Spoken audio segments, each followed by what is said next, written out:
দেখেন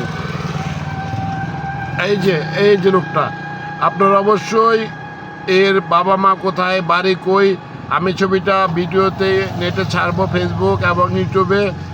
যদি কেউ একে চিনে থাকেন, এর জন্মস্থান কোথায়, বাবা মা কোথায় বসবাস করে, গত 5 বছর যাবৎ এখানে পড়ে আছে, একলাই কাঁদে, একলাই হাসে। আমি হাই গার্লস, প্রিয় দেশবাসী, সবার দৃষ্টি আকর্ষণ করছি, এই ভিডিওটা কেউ এড়িয়ে যাবেন না। দয়া করে এই অসহায় মানুষটাকে এই ব্রিজে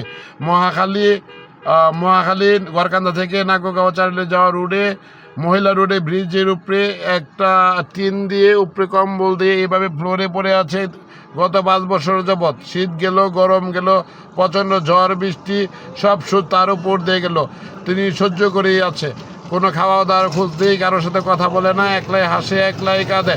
যদি কেউ খাবার রেখে যায় তার মন চাইলে খায়, অন্যথায় সে খায় না। এই হচ্ছে অবস্থা।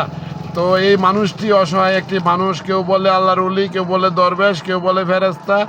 এক একজনের মতবাদ এক এক রকমের।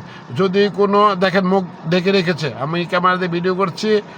আমি আসলে দেশবাসী সবাই এই লোকটিকে এত কমেন্ট, লাইক, ফলো দেবেন যেন এই লোকটি গত 5 বছরে আর উপর দিয়ে প্রাকৃতিক দুর্যোগ সহ বাংলাদেশে যত ঋতু পরিবর্তনশীল দেশ, অনেক ঋতু পরিবর্তন হয়েছে, ঝড় বৃষ্টি গরম শীত সব গিয়েছে, এই ফ্লোরে এভাবে পড়ে আছে।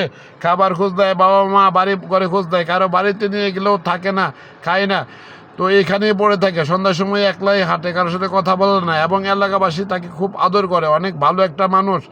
তার মন চাইলে কোনো দোকানে যায়, একটা কাপ নিয়ে, একটা গ্লাস নিয়ে পানি খেয়ে চলে আসে। কেউ চা দিলে, বিস্কিট দিলে মন চাইলে খায়, অন্যথায় খায় না। এলাকাবাসী এর মনে কিসের দুঃখ, কে আসলে, কেউ বলে আবার গোয়েন্দা, কেউ বলে সিআইডি।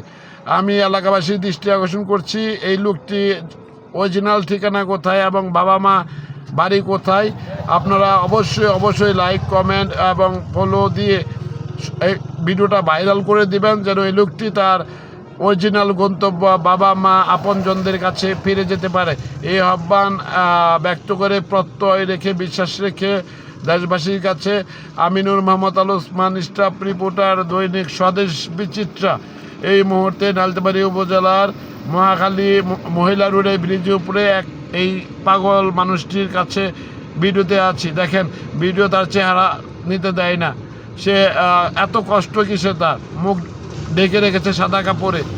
দেখেন এই যে দেখেন এখন ঘুরে গেছে। অবশ্যই আপনারা এই লোকটি যেন বাবা মা অরিজিনাল বাড়িতে যেতে পারে।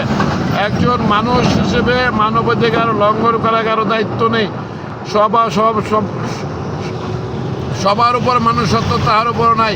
আমি চাই প্রিয় ফেসবুক ফ্রেন্ড, বাংলাদেশের সকল জাতি, সকল আপামর জনতার উদ্দেশ্যে বলতে চাই, আপনারা এই ভিডিওটা ভাইরাল করে দেন। এই লোকটি যেন তার অরিজিনাল ঠিকানায় বাবা মা এবং ঘর বাড়িতে ফিরে যেতে পারে, এই প্রত্যয় ব্যক্ত করে সবার দীর্ঘায়ু এবং সুন্দর ভবিষ্যৎ কামনায় এবং এই লোকটির সুন্দর ভবিষ্যৎ কামনায় আমি বিদায় নেব। আসসালামু আলাইকুম।